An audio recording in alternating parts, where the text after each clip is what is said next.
Les amis, bonjour à tous et à toutes. J'espère que vous allez tous et toutes bien depuis la dernière fois. Moi, ça va super. Aujourd'hui, direction l'Afrique pour parler de la Coupe d'Afrique des Nations 2024 et du match incroyable entre l'Égypte et le Ghana, qui est un choc et un classique même du football africain.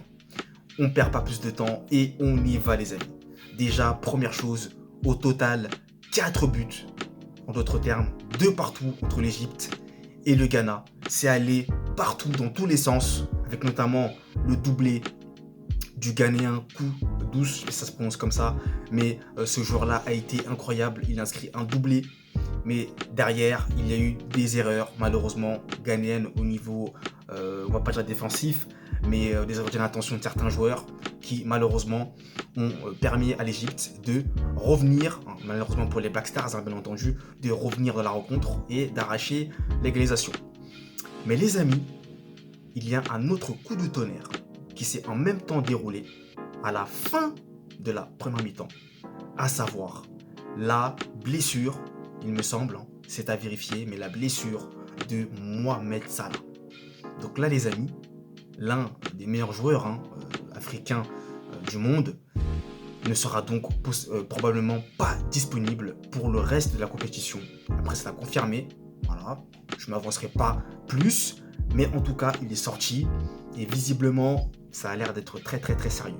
Donc de toute façon les amis, je vous tiendrai au jus pour cela, mais en tout cas ce serait un vrai coup dur pour les pharaons s'ils venaient à perdre leur pilier, leur leader de cette équipe égyptienne.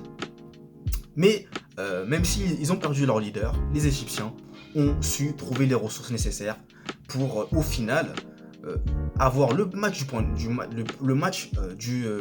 nul et surtout rester dans la course. Puisque de l'autre côté, le Ghana par contre, ça commence à être légèrement dangereux pour eux. Voilà, il va falloir que le troisième match, il y ait au moins quand même une victoire, quoi. Parce que là, ça commence à devenir tendu, les amis. Surtout que le Cap-Vert, il me semble, va affronter à l'instant T, je pense, le Mozambique, ou a déjà affronté le Mozambique. Je ne sais pas quel est le score, comment ça s'est déroulé. Mais attention, le Ghana est en danger. Voilà. Donc voilà, l'Égypte sinon a fait 2 matchs nuls. Donc là, ils auront l'occasion contre le Cap-Vert plutôt, voilà, contre le Cap-Vert. Il faudra gagner, surtout pour l'Égypte également, parce que c'est vraiment une limite à chaque fois, l'Égypte aussi.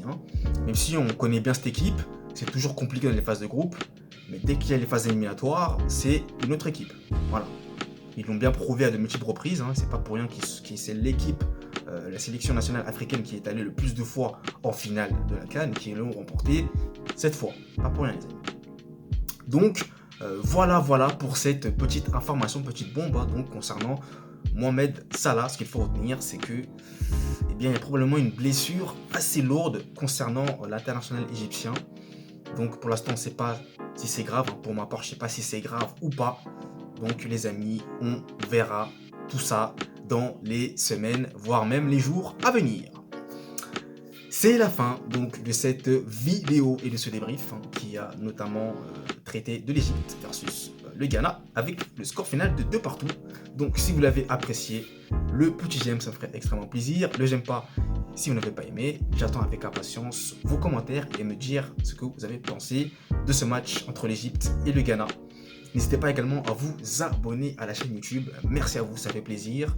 Et les amis, n'hésitez pas également à commander mon livre disponible sur Amazon qui retrace notamment le parcours de Lionel Messi. Allez, peace!